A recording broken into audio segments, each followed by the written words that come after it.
अगर आप किसी के साथ सफ़र पर निकले हों और वही आपका कातिल बन जाए। ठग खुद को माँ काली की ही संतान मानते थे और इसीलिए हत्याएं करना उनके लिए एक धार्मिक कर्तव्य था कि सुनकर यकीन ही नहीं होता कि कोई इतने सालों तक छुपकर ऑपरेट कैसे कर सकता है। यानी कि शिकार के सामने ही उसकी हत्या की सारी प्लानिंग हो जाती थी और उस बेचारे को भनक भी नहीं लगती थी। ये सब इतनी जल्दी और ऑर्गेनाइज्ड होता था कि मात्र 10 से 20 सेकंड में शिकार की मृत्यु हो जाती थी, वो भी चुपचाप, बिना किसी शोर के, बिना किसी खून के।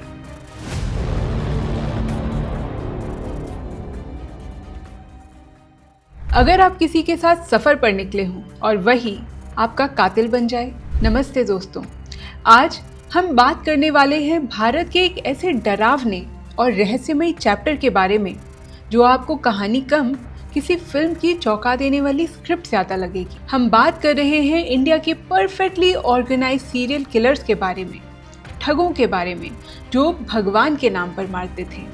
और सबसे ज़्यादा चौंका देने वाली बात, वो ये काम करीब 600 साल तक चुपचाप करते रहे। 13वीं शताब्दी से 19वीं शताब्दी तक बिना किसी शक के घेरे में आए। ठग शब्द आज गली के गुंडों के लिए यूज होता है, पर इसका ओरिजिन है संस्कृत शब्द स्थग में, जिसका मतलब है छुपाना या धोखा देना। ठग मानते थे कि देवी काली दुनिया में अच्छाई और बुराई का संतुलन बनाकर रखती हैं।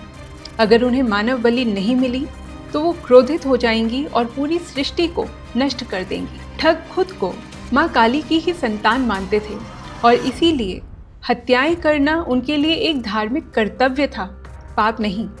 ये ट्विस्टेड लॉजिक उनको गिल्ट फ्री रखता था। रिमेंबर, एवेंजर्स मूवी में थानोस का कैरेक्टर था जो पूरे यूनिवर्स का बैलेंस बनाने के लिए हत्याएं करता था। यहाँ फर्क सिर्फ ये है कि यहाँ पर ये माँ काली के नाम पर होता था। एक मशहूर ठग था बहराम, उसने खुद 931 लोगों को मारा था और कुल 1000 से ज़्यादा हत्याओं में शामिल था। इसे दुनिया के सबसे प्रोलिफिक सीरियल किलर्स में से एक माना गया है। दोस्तों, अब आते हैं सबसे दिलचस्प हिस्से पर कि ठग काम कैसे करते थे। उनका तरीका इतना चालाक और सोचा समझा होता था कि सुनकर यकीन ही नहीं होता कि कोई इतने सालों तक छुपकर ऑपरेट कैसे कर सकता है। सबसे पहले किसी भी हत्या या सफ़र को शुरू करने से पहले ठग बहुत ही सावधानी बरतते थे। वे शगुन देखते थे। अगर उन्हें कोई शुभ संकेत मिला, जैसे कोई जानवर उनके दाहिने हाथ से गुजरा या उनको कोई अच्छा सपना आया, तो सब कुछ ठीक। लेकिन अगर कोई बुरा संकेत मिला, जैसे उल्लू की आवाज़ सुनाई देना, तो सारा का सारा प्लान कैंसिल। फिर शुरू होती थी पूजा। वे कुल्हाड़ी की पूजा करते, गुड़ खाते और माँ काली या भवानी की प्रार्थना करते। इसके बाद एक रस्म होती थी तुपोनी, जिसमें वो गुड़ खाकर ठग बनने की या गिरोह में शामिल होने की कसम खाते। इन सब से वो मेंटली प्रिपेयर हो जाते थे। फिर आता था असली खेल, शिकार ढूंढना और उनसे दोस्ती बढ़ाना। इसके लिए ठग कई बार मेलों में, कारवां में या सड़कों पर घूमते रहते। वे खुद को एकदम साधारण दिखाते, जैसे कि वो कोई सिपाही हों, यात्री हों या व्यापारी हों। शिकार ढूंढने के बाद वो उससे दोस्ती करते और हफ्तों तक वो उनके साथ साथ घूमते। ये सिलसिला कई बार महीनों तक भी चलता था। वे उनके साथ घूमते घूमते बातें करते, खाना खिलाते, हुक्का शेयर करते और भरोसा ऐसे जीतते जैसे वो उनके कोई दोस्त हों। शिकार भी वो बड़ी चालाकी से चुनते थे। वो ज़्यादातर अमीर लोगों को, छोटे ग्रुप्स को या अकेले इंसान को चुनते थे, क्योंकि बड़े काफिलों में रिस्क ज़्यादा था और गरीब शिकार होने से फ़ायदा कम। यहाँ उनका सबसे खतरनाक हथियार सामने आता है, रामसी, यानी उनकी गुप्त भाषा। ये बेसिकली एक तरह का क्रिमिनल कोड था, जहाँ हिंदी और उर्दू के शब्दों का मतलब कुछ और ही होता। जैसे कि जब कोई ठग कहता, भाई तंबाकू लाना, उसका मतलब होता था हत्या शुरू करते हैं। अगर कोई ठग कहता दिल लूना, मतलब गला घोंटो। यानी शिकार के सामने ही उसकी हत्या की सारी प्लानिंग हो जाती थी और उस बेचारे को भनक भी नहीं लगती थी। ऐसे में जब भी कभी सही मौका मिलता, रात को कैंप में या सुबह सबको जगाकर बोला जाता भोर हो गया, और नेता के ये कहते ही सारी टीम एक्शन में आ जाती।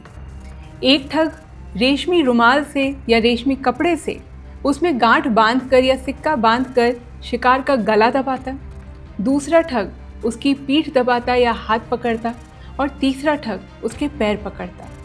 ये सब इतनी जल्दी और ऑर्गेनाइज्ड होता था कि मात्र 10 से 20 सेकंड में शिकार की मृत्यु हो जाती थी, वो भी चुपचाप, बिना किसी शोर के, बिना किसी खून के। कभी कभी ऐसे भी करते थे कि वो पहले शिकार को धतूरा देकर बेहोश कर देते थे। हत्या करने के बाद वो शिकार के सारे कपड़े उतारते, जल्दी से एक गड्ढा खोदते और शव को उल्टा, मतलब मुंह जमीन की तरफ करके दफनाते ताकि बदबू कम आए और जानवर ना खोदें। इस जगह को फिर वो इतने अच्छे से कवर अप कर देते थे ताकि किसी को पता ही न चले। इसके बाद लूट का सामान आपस में बांटते और देवी को धन्यवाद देते। इसके बाद वो अपने घर लौटते और वहाँ सब चुप। ये परिवारों में हेरिडिटरी होता था। जो ठग होते थे वो अपने बच्चों को भी ये सब सिखाते थे, लेकिन ये बात कभी भी बाहर लीक नहीं होती थी। ठगी का एक और बड़ा ही महत्वपूर्ण नियम था कि वो कभी भी बच्चों को नहीं मारते थे। विक्टिम के जो अनाथ बच्चे होते थे, अगर वो लड़कियां होती थी तो वो अपने बच्चों की या रिश्तेदारों की शादी उससे करवा देते थे, और अगर लड़के होते थे तो वो उन परिवारों को दे देते थे जहाँ पर बच्चे नहीं होते थे। इससे उनको फ़ायदा रहता, क्योंकि ये बच्चे भी बड़े होकर उनके जैसे ठग बन जाते। संक्षेप में कहें तो ठगी का ये सिस्टम बहुत ही ज़्यादा परफेक्ट था। धार्मिक रस्में थीं जो उनको गिल्ट फ्री रखती थी। गुप्त भाषा रामसी में उनकी सारी प्लानिंग हो जाती थी। वो कभी कोई सबूत नहीं छोड़ते थे और उनका टीम वर्क बहुत ही फास्ट होता था। सुनकर लगता है ना कि हम ठगों की नहीं, किसी प्रोफेशनल क्राइम सिंडिकेट की बात कर रहे हैं। ठग अपनी हत्याओं को एक धार्मिक रस्म मानते थे, देवी काली या देवी भवानी के नाम पर। लेकिन आधुनिक इतिहासकारों में इस बात को लेकर काफ़ी बहस है। कुछ कहते हैं कि धर्म तो बस एक बहाना था, असली मकसद तो बस लूट थी। ब्रिटिशर्स जैसे स्लीमैन ने भी ठगों को एक सैटेनिक कल्ट बताकर बढ़ा चढ़ाकर बताया, लेकिन ठगों ने खुद अपनी कन्फेशंस में ये कहा था कि वो जो भी सब करते हैं वो सिर्फ देवी के आदेश पर होता है। तो बेसिकली आज भी ये बात क्लियर नहीं है कि ये सच में देवी के आदेश पर था, धर्म के नाम पर था, या मकसद सिर्फ लूट और लालच थी। अब यहाँ एक पॉज लेकर मैं आपसे एक छोटा सा क्वेश्चन पूछती हूँ।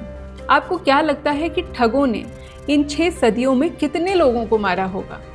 10,000, 50,000 या 1 लाख से ज़्यादा? जवाब आपको एपिसोड के एंड में मिलेगा।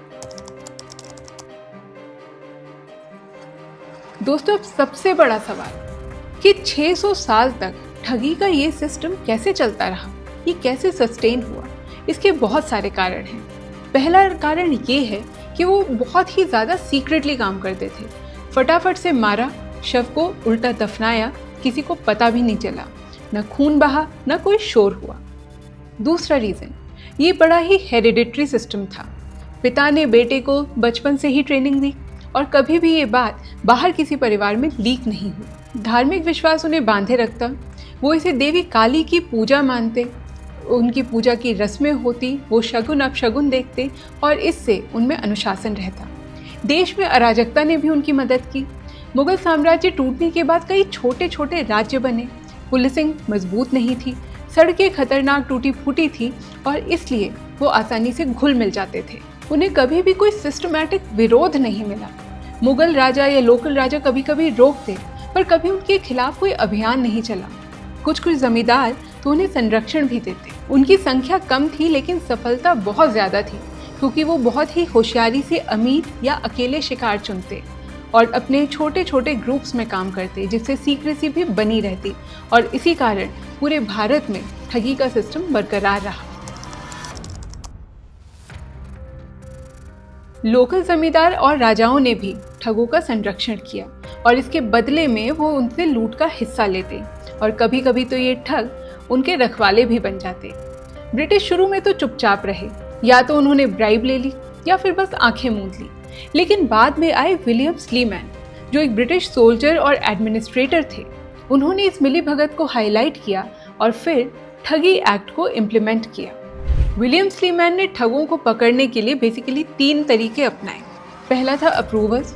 जो ठग पकड़े गए उनको सजा माफ करने के बदले गवाही दिलाई गई, जिससे गिरोहों, सदस्यों और उनके रूट्स का पता चला। दूसरा था रामसियाना किताब, ठगों की गुप्त भाषा यानी कि रामसी की डिक्शनरी और कन्फेशंस की किताब लिखी, जिससे ठगों को आसानी से पहचाना और पकड़ा जा सके। तीसरा था नया कानून यानी कि ठगी एक्ट, जिसमें सिर्फ ठग होने का शक या सबूत ही काफी था सजा देने के लिए, बिना स्पेसिफिक क्राइम को प्रूव करने की जरूरत के बगैर। इन तीनों तरीकों से स्लीमैन ने ठगी के सिस्टम को लगभग खत्म कर दिया। परिणाम था कि 3000 से ज्यादा ठगों को पकड़ा गया और 400 से ज्यादा को फांसी दी गई। 1840 तक ठगी एकदम खत्म हो गई। लेकिन इतिहासकार कहते हैं कि ये नंबर्स बहुत ही इन्फ्लेटेड हैं, क्योंकि ब्रिटिश इसको एक सिविलाइजिंग मिशन की तरह दिखाना चाहते थे। अब एपिसोड के बीच में पूछे गए ट्रिविया क्वेश्चन का जवाब। तो ठगों ने लगभग 1 लाख लोगों से ज़्यादा को मारा था, और ये नंबर ब्रिटिश एस्टिमेट्स के हिसाब से है। तो आपको क्या लगता है, ठगी भक्ति थी या फिर लालच और ब्रूटैलिटी? अगर आपको ये एपिसोड पसंद आए तो इसे लाइक और शेयर ज़रूर कीजिए। और अगर आपको लगता है कि हमारी हिस्ट्री डेट्स और किंग से कहीं ज़्यादा है, तो द अननोन इंडिया को ज़रूर सब्सक्राइब कीजिए, क्योंकि हम यहाँ पर लाते हैं ऐसे ही अनजाने सच। अगर आपको और भी ज़्यादा जानकारी चाहिए भारत की अननोन चीज़ों के बारे में, तो हमारी वेबसाइट theunknownIndia.com पर ज़रूर जाइए। वहाँ पर आपको सैकड़ों आर्टिकल्स मिलेंगे।